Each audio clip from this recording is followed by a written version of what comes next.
င်္ဂလာပါကျွန်တော်တို့အခု sport recap by Wesley channel လေးရပြန်ကြိုဆိုလိုက်ပါတယ်တကယ်တော့ကျွန်တော်ဒီနေ့ညပွဲစဉ်ရနည်းနည်းလေးစောတော့ကျွန်တော်ထားကြည့်ဖြစ်တယ်ဒီအရင်ပေါ်တူဂီပွဲကတော့ကျွန်တော်မကြည့်ဖြစ်ဘူးပေါ့အရင်မိုးချုပ်တာလည်းပါတယ်နောက်ပြီးတော့မန်နေဂျာဟန်အလုပ်လေးနည်းနည်းရှိရလည်းပါတယ်ဟိုဒီနေ့ညကျတော့ကျွန်တော်ဒီ Egypt ပွဲကြည့်တဲ့အချိန်မှာ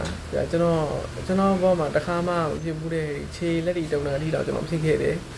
တကယ်ကိုမှစိတ်လှုပ်ရှားမှုအဖြစ်နဲ့ပေါ့ပွဲစဉ်ကမိနစ်80မိနစ်90 89လောက်ဒီကိုပွဲဥဆောင်ထားနိုင်ပြီးတော့မှဒီကြံတဲ့မိနစ်အချိန်မူပါထောက်တော့မှဆိုမိနစ်20လေးမှာပဲပေးကို3ခုထိပြန်ပြီးတော့အရင်နှိမ်သွားခဲ့တယ်ဒါပေမဲ့ဒီပွဲမတိုင်ခင်တည်းကလည်းဒီပွဲမှာဘယ်သူနိုင်မလဲလို့မေးမယ်ဆိုရင်ကိုလုံးအာဂျင်တီးနားလို့ပဲပြောမှာဘာကြောင့်လဲဆိုတော့ဒီ FIFA ရဲ့ rate သတ်မှတ်ချက်ကိုကြည့်လိုက်တော့သိတယ် FIFA ကဒီအာဂျင်တီးနားဆိုရင်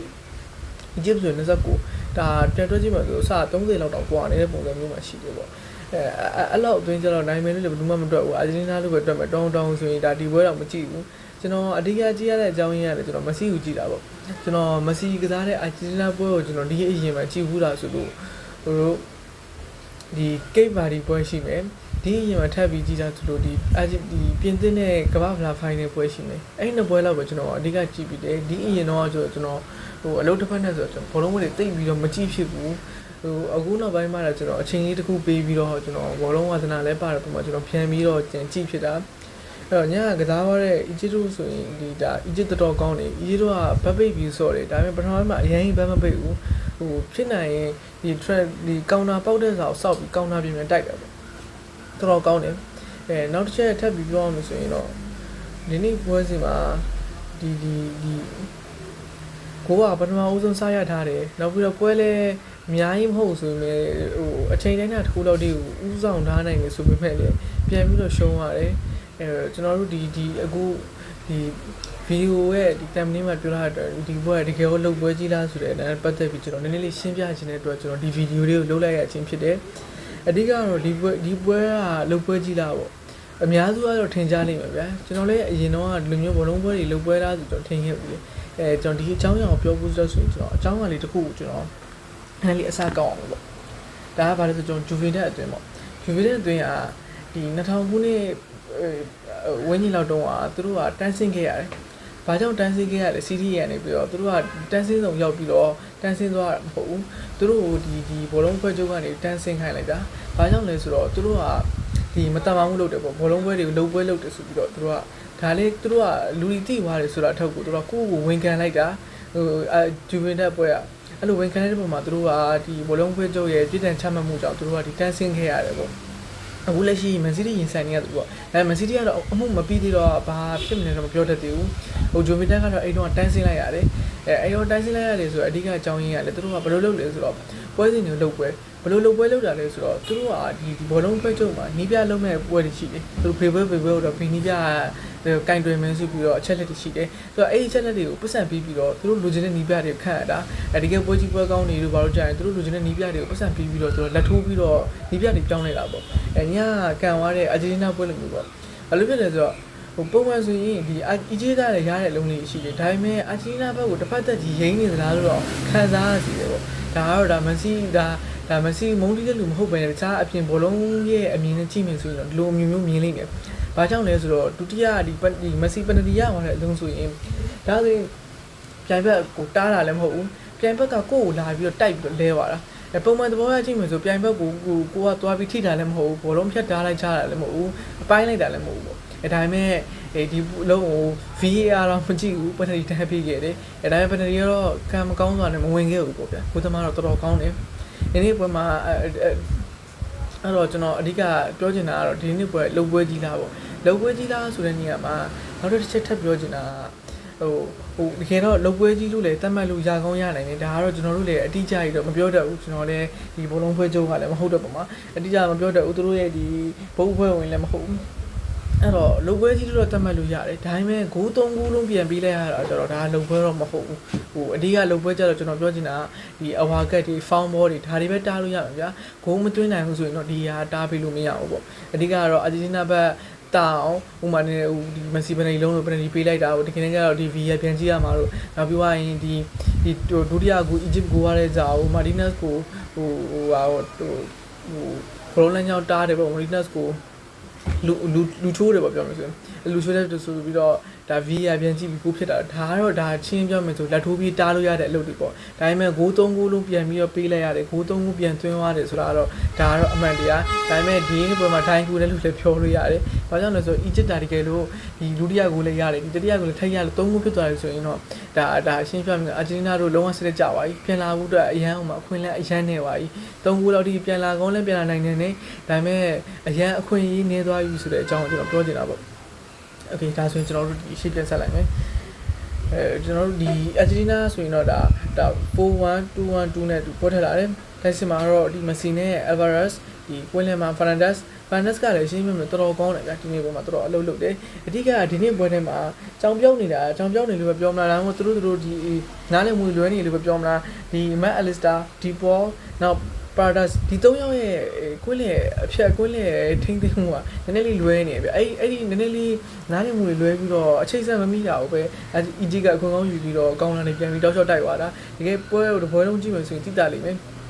သူတို့ရဲ့အပေးယူတွေတယောက်နားလည်မှုတွေသူတို့တယောက်ဒီပေးပို့မှုတွေကနည်းနည်းလေးလွဲနေတာလို့ကျွန်တော်မြင်တယ်ပေါ့ဒါကတော့ကျွန်တော်ရဲ့တဦးတဲ့အမြင်ကိုကျွန်တော်ဗီဒီယိုလေး recap လုပ်ပြီးတော့ကျွန်တော်ပြန်လည်မျှဝေဖြစ်တယ်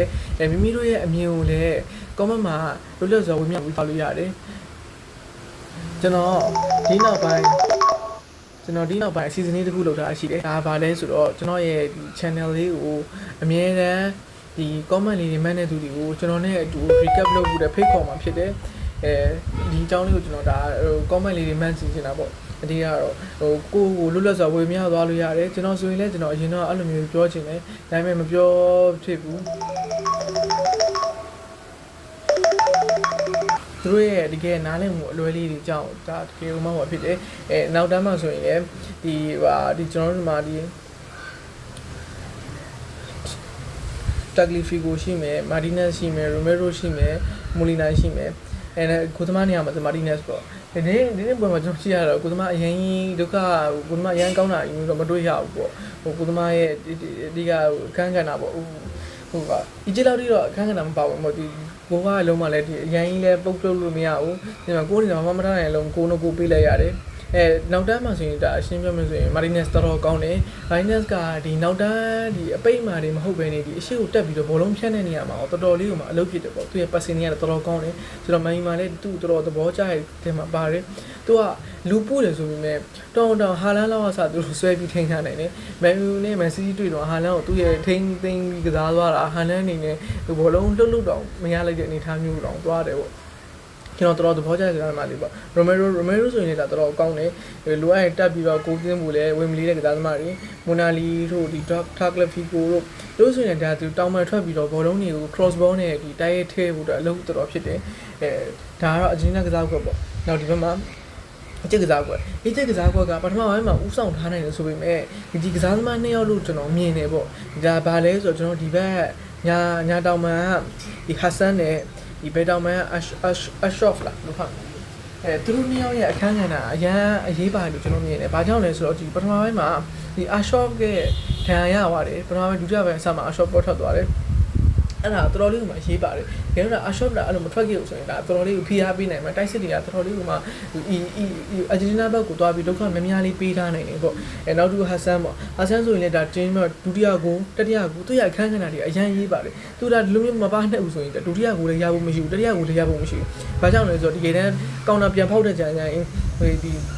မမဆာလာနဲ့ဟာဆန်နဲ့2ယောက်ပဲရှိတာအဲ့2ယောက်တည်းကပဲရှင်းပြောမြင်ဆိုရင်ဒီနောက်တန်း3ယောက်လောက်ကိုဖြိုးခွင်းသွားတာတကယ်ကိုမှအမခံမဲ့တော်တော်ကောင်းတာကျွန်တော်ဒုတိယအလုံးဆိုရင်သူတော်တော်ချီးကျူးတာသူ့ရဲ့ဒီဆွဲပြေးမှုကတော်တော်မှဒီနောက်တန်းကစားသမားတွေဘလူးမှထိမ့်နေဖြစ်ကုန်တယ်မမဆာလာရဲ့ပစင်တော့ဂိုးရတယ်ဒါပေမဲ့ဒီအလုံးကိုပြတ်သွားတယ်ဒါကတော့ရှင်းပြောမြင်ဆိုလုံးဝထိုင်းခုလည်းပြောလို့ရတဲ့အနေထားပေါ့ဘာကြောင့်လဲဆိုတော့ကိုဒီလောက်ဒီကျွန်တော်ဘောလုံးကြီးခဲ့တဲ့ပွဲစဉ်တစ်လျှောက်လုံးမှာဒီလိုမျိုးပွဲတစ်ခါမှကျွန်တော်မကြုံဘူးကြုံဘူးတဲ့သူတွေရှင်းရှိမှာကျွန်တော်ကတော့မကြုံဘူးဘာဖြစ်လို့လဲဆိုတော့ဒီကနေ့ဂိုးရပြီဗျာနောက်ပြီးတော့ဒီနောက်မှာမာတီနက်စ်ကိုဖြတ်ပြီးတော့တားလိုက်တာလေဒါအရင်ဖောင်းဘောလို့သတ်မှတ်ပေးလို့ရတဲ့အရာမဟုတ်ဘူးဒီလုံးကတော့ကျွန်တော်တစ်ခါမှမမြင်ဘူးလိုမာတီနက်စ်ကိုတားသွားတာအရင်ဖြတ်ပိတ်လိုက်တာလည်းမဟုတ်ဘူးမာတီနက်စ်နဲ့ဒဏ်ရာနေလောက်ထိအနေထားမျိုးနဲ့ကစားသွားတာလည်းမဟုတ်ဘူးဒီကစားသမားမာတီနက်စ်ကကစားသမားတယောက်ကြော်တယ်နောက်တစ်ယောက်ကြော်ချင်မှာနောက်တစ်ယောက်ကသူ့ရဲ့ဘောလုံးလမ်းကြောင်းဖြတ်ဖို့အတွက်အရှိရ ဝင်ပိတ်တယ်ပိတ်တဲ့နေရာမှာဆိုရင်လည်းခြေထောက်ကိုတက်နင်းမိတယ်လို့ပြောတယ်ဒီခြေထောက်တက်နင်းမိတဲ့အပိုင်းမှာလေတေးချ VR ပြန်ကြည့်မယ်ဆိုရင်ရည်ရွယ်ချက်တစ်ချက်မှမပါခဲ့ဘူးရည်ရွယ်ချက်ဆိုတဲ့နေရာမှာကစားသမားကိုပိတ်ဖို့ပဲရှိတာခြေထောက်ကိုတက်နင်းပြီးတော့ဒဏ်ရာရောက်လို့ဒီဒုက္ခပေးတယ်ဒါမှမဟုတ်လေဘလုံးဖြတ်တားလောက်တဲ့အဲ့လိုမျိုးအနေအထားမျိုးမသွားဘူးအဲ့ဒီလုံးပေးစရာကိုလုံးဝမလိုဘူးဒါကတော့တကယ်မှအငင်းပွားစုပဲအဖြစ်ရည်ပေါ့ဒါပေမဲ့ဟိုပွဲစဉ်ကတော့ဆုံးဖြတ်ပြီးသွားပြီပွဲလည်းပြီးသွားပြီတရားနဲ့ပတ်သက်ပြီးတော့ကျွန်တော်တို့ပြောနေရဆိုရင်လည်းပြောနေတာအလောက်ပဲရှိတော့မယ်ဘာမှအရာဝင်မှာမဟုတ်တော့ဘူးပေါ့ဒါပေမဲ့ဒီနေ့ပွဲမှာဒီလောက်ရက်လေးတစ်ခုကတော်တော်လေးကိုပွဲစဉ်ကိုပြောင်းလဲမှုဖြစ်သွားစေတာပေါ့တကယ်နဲ့ဒီလုံးလဲကူးတယ်တတိယလုံးလဲကူးခဲ့မယ်ဆိုရင်အာဂျင်တီးနားအနေနဲ့ပြန်လာဖို့အတွက်အခွင့်အရေးအရန်နေသွားပြီအခွင့်အရေးနဲ့80-90ဖြစ်သွားပြီဒီလိုမဟုတ်တဲ့ပုံမှာ2စီးလောက်ကြတော့တူကူးသွင်းနေဘယ်လ်ဂျီယမ်ပေါ့ဘယ်လ်ဂျီယမ်2စီးကိုဘယ်လ်ဂျီယမ်ရဲ့ကမ်ဘက်ကြီးထားအဲ့မှာတော့ပြင်းပြင်းလာတယ်ဒါလိုမျိုးပေါ့ဒီနေ့ဒီ Egypt ကစားသမားဆိုရင်ကိုသမားရှိုးပါပေါ့တော်ကောင်းတယ်ကိုသမားဒီပထမ save ကားခဲ့တဲ့3-4လုံးလောက်ကတကယ်ကျွန်တော်အမကန်ကျွန်တော်မျက်စိတော့ပြူသွားတော့ကဲကောင်းတာပေါ့ဒါပေမဲ့တကယ်လေးကောင်းတဲ့ကစားသမားတွေအများကြီးရှိပါတယ်ကျွန်တော်တော်ပွဲတွေကြည့်ပြီး highlight လောက်ပဲပြန်ကြည့်ဖြစ်တယ်ဒီနေ့ပွဲကြောင့်ကျွန်တော်နည်းနည်းပွဲဆောတော့နောက်ကျွန်တော်ဒီနေ့ပွဲခေါ်လဲဆိုပထမပိုင်းလောက်ပဲကြည့်မယ်ဆိုကျွန်တော်ရည်ရွယ်ပြီးတော့ကျွန်တော်ကြည့်ဖြစ်တာဒါပေမဲ့ပွဲစဉ်ကအရင်ကမှစိတ်လှုပ်ရှားမှုအဖြစ်နေတယ်ကျွန်တော်မိနစ်80လောက်ထိကျွန်တော်လက်ဒီကျွန်တော်တုံပြီးတော့ကျွန်တော်ကြည့်နေတာဒါပေမဲ့မိနစ်80ကျွန်တော်ကိုတောက်လျှောက်ဒလက်စတန်းကိုပြီးလိုက်ရတယ်ခေအီဂျစ်တို့လည်းစင်မကောင်းစရာလေးပေါ့ကိုသမားရှူပါတော်ကောင်းတယ်ဒီနောက်တန်းမှာဆိုရင်လည်းနောက်တန်းရဲ့ဒီအီဘရာဟင်တို့ရိုဘင်တို့ဒါတွေဟန်နီတို့ဟတ်တို့ဒါနဲ့တော်ကောင်းတယ်ပေါ့ဒါအဓိကကျွန်တော်နှမျောတာကျွန်တော်ဒီအာရှော့ဖ်နဲ့ဟတ်ဆန်ပေါ့ဒါပေမဲ့ဒီကစားသမားတွေရတယ်ဒီနေ့တပွဲလုံးကစားဖို့ဆိုတော့တောင်းခက်ခဲတယ်ဗျဘာကြောင့်လူမျိုးပြောရတာလဲဆိုတော့ဒီရှေ့မှာမော်ရိုကိုနဲ့နယ်သာလန်ပွဲမှာဆိုရင်လည်းဒီမော်ရိုကိုရဲ့နယ်သာလန်ရဲ့ဒီကွင်းလန်ကစားသမားနောက်ကကစားသမားတွေဖြစ်တဲ့ဒီဖန်ကူကူတို့နောက်ဗန်ဒီဗန်တို့ဒီကစားသမားတွေထွက်သွားတဲ့အချိန်မှာဒီ cross ball ကနေပြီးတော့ကိုပြန်ပေးလိုက်ရတယ်မော်ရိုကိုကနယ်သာလန်အဲ့လုံးကနေပြီးတော့ပွဲရလက်အဖြစ်ပြောင်းပြီးတော့ဟိုရှုံးဝက်ပြန်ဖြစ်သွားတယ်ပေါ့အဲ့လိုပေါ့ဒီကနေ့ကျပွဲတစ်ပွဲလုံးမကစားနိုင်တာလည်းအဖြစ်တော့မဟုတ်ဘူးအဲ့လိုမကစားနိုင်တဲ့ပြန်ဘက်ကိုပြန်ပြီးကူးပေးလိုက်ရတော့အရင်နှမျိုးဘူးတိတ်ကောင်းတာပေါ့ဒါကတော့ကျွန်တော်တို့ဟိုဘယ်လိုပဲဖြစ်ဖြစ်လက်ခံရမယ်အရာတစ်ခုပေါ့နောက်ပြီးတော့ဒီဇီကိုဆိုရင်လည်းဒါတော်ကောင်းတယ်ဘာလို့ဖြစ်လဲဆိုတော့ဒီကောင်တာတိုက်တဲ့ခံချိုင်ဝမ်ဆန်လာတဲ့ဒီဟာဆန်နှစ်ယောက်ပဲရှိပြီဗျာအဲ့နှစ်ယောက်တည်းနဲ့ကောင်တာပြန်စားလိုက်ခိုင်းဇီကိုနောက်ကနေပြေးတက်တာတော်မြန်တယ်ဗျာသူပြေးချက်တော့ဘယ်ကျွန်တော်ဗီဒီယိုဒီပိုင်းနဲ့ပြဖို့ကြတော့ကျွန်တော်မှဒီဗီဒီယိုတွေရိုက်တဲ့ခါကျအရင်ခက်ခဲရှိတယ်ဗျာဒီ recording ဖမ်းတာတို့နောက်ဆုံးအဲ့ဒါတွေအကုန်ပြီးသွားပြီဆိုရင်တော့ဒီ YouTube ရဲ့ policy ကအမြဲတမ်းညှိတယ်ဗျာအဲ့တော့ကျွန်တော်ရဲ့ဗီဒီယိုကအမြဲဖြတ်ချက်ခဲ့ရတယ်အဲ့တော့ကြောင့်ကျွန်တော်ကဒီဗီဒီယိုတွေမတင်ပေးတာဖြစ်တယ်နောက်ပိုင်းကျွန်တော်ဗီဒီယို editing မှာငှားပြီးတော့တေချာလုပ်တဲ့ခါကျတော့ကျွန်တော်ဗီဒီယိုနဲ့တေချာတကွာရှင်းပြပေးဖို့တော့ကျွန်တော်ရှိတယ်ပေါ့အဲ့ဒီဟတ်ဆန်နဲ့အာရှော့ဖ်နဲ့ရဲ့ဒီရုံးကတော်မှအလုပ်ဖြစ်တယ်နောက်ပြီးတော့ကွင်းလည်းတက်စစ်အာဂျင်တီးနားအီဂျစ်ဘက်ကတော့ဒီကနေ့ကျပြောစရာလုံးဝမရှိပါဘူးဘာဖြစ်လို့အီဂျစ်ဘက်ကလုံးဝပြည့်စုံတယ်ပထမပိုင်းမှာလည်းအရန်ကြီးဖိမတိုက်ထားတယ်ဆိုပေမဲ့ပွဲကိုစိုးမိုးထားနိုင်တယ်အာဂျင်တီးနားတို့ကလည်းအရန်ဒုက္ခပေးနိုင်တော့တဲ့တင်မဟုတ်ဘူးဒီကနေ့ကျတော့အီဂျစ်ဆိုတာဒီအာဂျင်တီးနားနဲ့ရှင်မယ်ဆိုရင်တော့ဒါခလေးသွင်းလို့ပြောလို့ရနိုင်တယ်ဆိုပေမဲ့အဲ့ခလေးသွင်းကိုခလေးလို့ဒုက္ခမပေးနိုင်ခဲ့ဘူးပေါ့level တန်းတို့နည်းနည်းတော့ကစားသွားရတယ်ဒါနဲ့ worker ရဲ့အရှိန်ပါပဲဗျ worker မှာအုပ်စုအဆင့်ရတက်လာပြီဆိုရင်ဘေးအသင်းမှာပေါ်တူတွက်လို့မရဘူးဘေးအသင်းမှာ short တွက်လို့မရဘူးအာဂျင်တီးနားကတော့ကျွန်တော်အနေနဲ့ဒီခရီးကကျွန်တော်ပထမဒီတော်များပြောတဲ့ FIFA သားပေါ့ FIFA သားခရီးကလွဲမလို့လို့နေခရီးလမ်းရက်ခက်နေတယ်ခရီးလမ်းရက်ခက်နေတယ်ဆိုတော့ပွဲစဉ်တွေကိုတော့ပွဲကြီးပိုင်းနေမဟုတ်ဘူးရှင်းမအောက်သင်းလေးနဲ့တွေ့ရတယ်ဆိုပေမဲ့လေသူတို့ရဲ့အောက်သင်းလေးတွေနဲ့ကန်ရတာဒီကနေ့စိတ်လူကြောင့်မပြေပြေလို့ဖြစ်နေရှေ့ကဂိတ်ပါဒီပွဲမှာဆိုရင်လည်းဒီတိုင်းပဲဟိုနိုင်နေတယ်ပြီးတော့တည်ကြတယ်ပြီးတော့နိုင်တယ်ပြီးတော့ပြန်တည်ကြတယ်ပြီးတော့မှပြန်နောက်တစ်ခုထပ်သွင်းသွားတယ်အချိန်ပူထိတော့သွားလိုက်ရတယ်ဒီဘက်တော့အချိန်ပူထိမသွားလိုက်ရဘူးပေါ့ကျွန်တော်လည်းအချိန်ပူထိလည်းမသွားကြည့်ချင်ဘူးအဲကြောင့်လည်းဆိုတော့အချိန်ပူထိသွားရင်အချိန်က3နာရီလောက်ကြာအောင်မယ်ထပ်ပြီးတော့ဒီအေးလေးဆက်ပြတ်မှာဆိုတော့ပွဲတော့လောက်ပဲကြည့်လိုက်တယ်ဟဲ့ဒီဝိုင်းဒီဘလုံးမိုက်ဆန်မှုမှာဆိုရင်အာဂျင်တီးနားအသားကြီးပဲဒီမှာကိုရဲ့ expectation rate ကြည့်မှဆိုရင် 2.84 တော့ဒီ short on target မှာကြည့်မယ်ဆိုရင်လည်းဒါ9လုံးကြီးတော့အာဂျင်တီးနားဘက်ကကန်ထားတယ်ဒါပေမဲ့အီဂျစ်ဘက်က2လုံးပဲပြန်ပြီးတော့တိုက်နေတယ်ပေါ့အဲ့2လုံးမှာ2လုံးကိုဖြစ်သွားတယ်လို့ပြီးတော့အာဂျင်တီးနားတော့ဒီကနေ့ကျတော့ total shot က19ချိန်တောင်ရှိခဲ့တယ်ပေါ့ကိုသမားလည်းတော်ကောင်းတယ်ကိုသမား save ထားရတယ်ဒီ game ကအမကန်ကြီးတော်ကောင်းတယ်ကိုသမားဒီမက်ဆီကန်ဝါအလုံးဆိုနေတာကိုသမားပုတ်လိုက်ပြီလေဒါပေမဲ့အရန်အားပြင်းတာရောသူ့ရဲ့ပုတ်ချက်ကလည်းနည်းနည်းလေးဟိုဘောလုံးလမ်းကြောင်းလာတာနဲ့သူ့လက်ကနည်းနည်းလေးအနောက်ရောက်တာလည်းပါတယ်အဲ့တော့သူပုတ်လိုက်တယ်ဒါပေမဲ့ဘောလုံးကချော်ပြီးတော့ကိုယ်တန်းဝင်လာတယ်ပေါ့ဒါလည်းအချင်းကတော့နိုင်ဖို့ပါလာတော့မှဒါဘာမှတော့ပြောနေလို့လည်းမရဘူးကိုယ်ရဲ့ lesson ပေးလိုက်ရတာကျွန်တော်မျက်စိရှိမှကြည့်ပြီးတော့တော်တော်နည်းနည်းလေးဟောဖြစ်သွားတယ်အချင်းကတော့ဒါတော့ဒီ Lionel Scaloni ကဒီ Argentina နေပြနောက်ပြီးတော့ဒီမှာ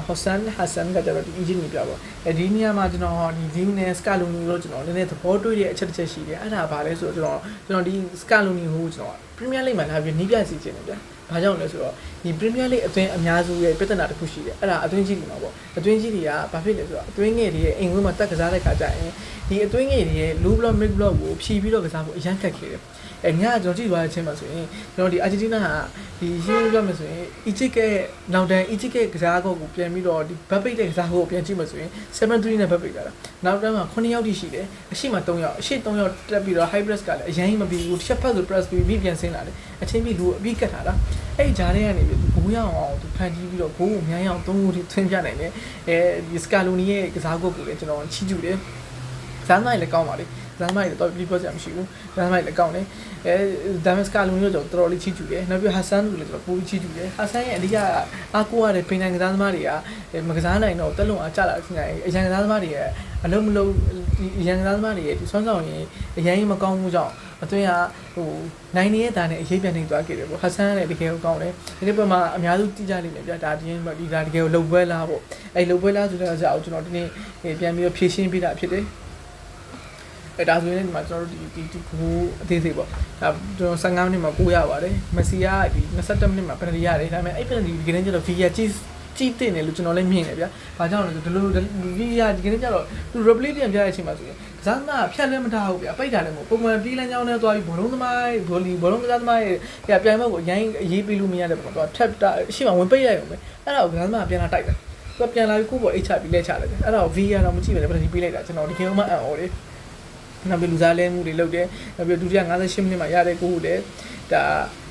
ဒီပြန်ပြီးတော့ပြတ်ဖက်လိုက်တယ်ပေါ့အဲ့ဒီလုံးဆိုရင်လည်းဒါရှင်းရှင်းပြောမယ်ဆိုရင်ဂိုးပါပြီဗျာဂိုးလာမှာလုံးဝဂိုးပါပြီဒီ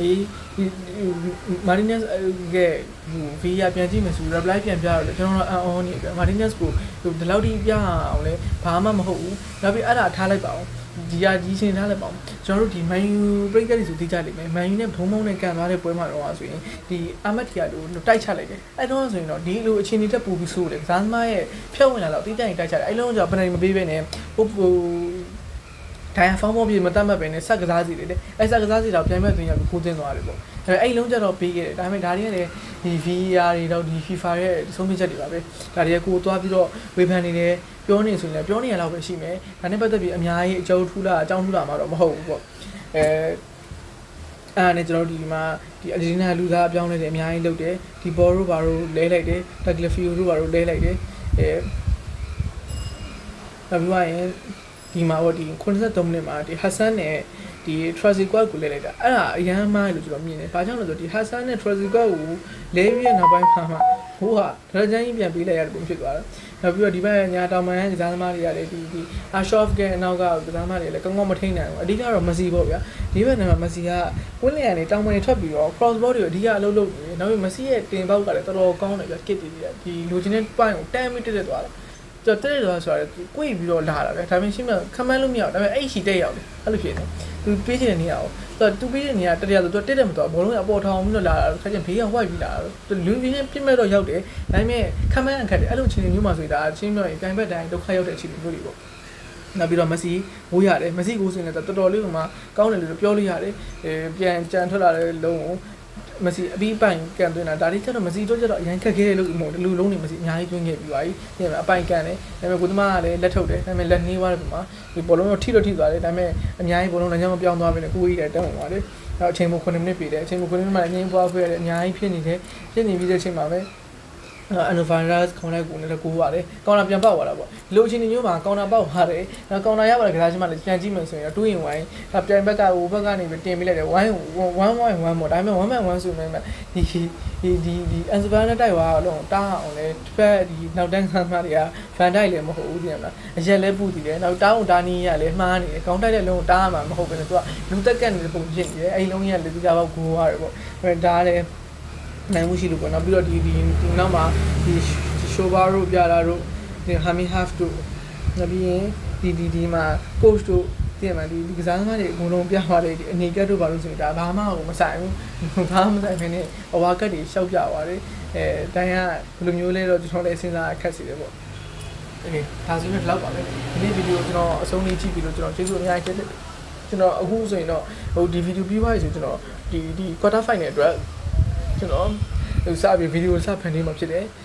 quarter final အဆင့်နဲ့ပတ်သက်ပြီးတော့ကျွန်တော်နည်းနည်း recap လုပ်မှာဖြစ်တယ်အားလုံးဗီဒီယိုအဆုံးလေးကြည့်ရှုပြီးလို့ကျေးဇူးအများကြီးတင်ပါတယ်ကျွန်တော်တို့နောက်ဗီဒီယိုမှာပြန်လည်ဆုံတွေ့ကြတော့